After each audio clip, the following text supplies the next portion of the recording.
আসসালামু আলাইকুম। আজকে আমরা দেখবো যে কিভাবে এইচটিএমএল এর হেডিং লিখতে পারি। আমরা নোটপ্যাডে আমরা কিভাবে হেডিং লিখবো এবং ওয়েবসাইটে এটা কিভাবে পাবলিশ করব।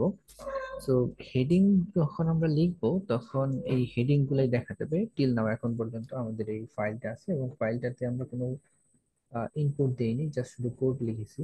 তো এরকম শুধু কোড লিখলে আমাদের ফাইলটা যেখানে সেভ হয়ে আছে এইচটিএমএল এ যে আমাদের এইচটিএমএল ফরম্যাটে সেভ আছে, সো এটার মধ্যে কিছু নেই।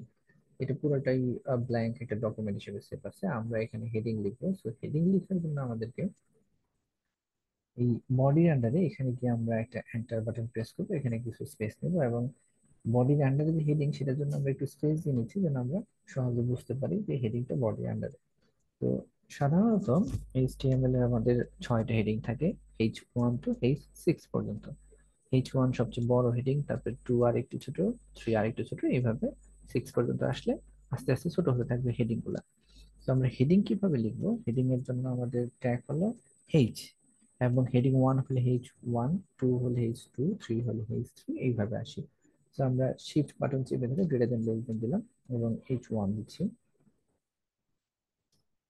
এবার আমরা এইখানে হেডিং H1 স্টার্টিং দিলাম এবং এখানে H1 এর এন্ডিং দিচ্ছি। আমরা শিফট চেপে ধরে একটু লেস দেন এবং একটা স্ল্যাশ দিয়ে আমরা H1 দিয়ে দিচ্ছি। তো এটা আমাদের হেডিং এবং হেডিং 1 এর স্টার্টিং এন্ডিং। তো এটা আমরা মাঝখানে যে হেডিং এর যে স্পেস, এইখানে যা লিখবো সেটা মূলত আমাদের ওয়েবসাইটে দেখাবো, বাট এখানে আমরা কিছু লিখি না এখন। তো হেডিং এখনো যদি আমরা সেভ করি, ওকে, এখান থেকে আমরা সেভ করে নিতে পারি অথবা কন্ট্রোল এস চেপে সেভ করতে পারি আমরা। এখনো সেভ করলে আমরা যদি ফাইলটাকে রান করি, টিল নাও এখানে এখনো কোনো কিছু নেই। আগে যে ফাইলটা ছিল সেটাতেও কোনো কিছু নেই, এখনো নেই। তো এবার আমাদের হেডিং এর ভিতরে কোনো কিছু লিখতে হবে যেটা আমাদের ওয়েবসাইটে দেখা যাবে। তো হেডিং এর ভিতরে আমরা ধরে লিখলাম যে দিস ইজ,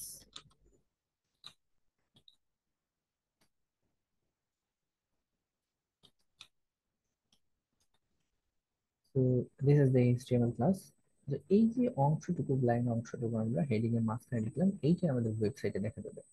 এটা লেখার পরে আমরা আবার সেভ দিলাম এখানে, অথবা কন্ট্রোল এস চেপে কিবোর্ডের যে যেভাবে কমফোর্ট ফিল করে আমরা এখানে সেভ করলাম। Then এবার আমরা আমাদের ফাইলে গিয়ে রিফ্রেশ করব, তাহলে আমরা লিখতে পারবো। এখানে এখন কিছু নেই। So আমরা জাস্ট F5 বাটন প্রেস করবো অথবা এখান থেকে রিফ্রেশ করব অথবা পেজটা রিলোড করব। রিলোড করলে এই যে আমাদের this is the HTML class.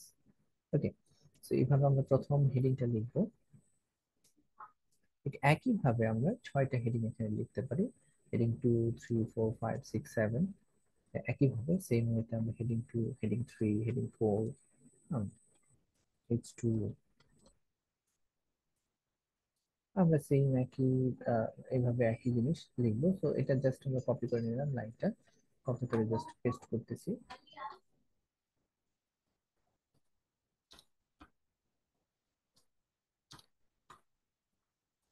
এটাকে আমরা ট্রু করে দিচ্ছি।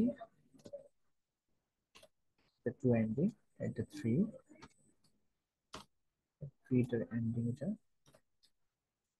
এটা ফোর, ফোরের এন্ডিং এখানে দিয়ে দিচ্ছি আমরা হেডিং ফোর।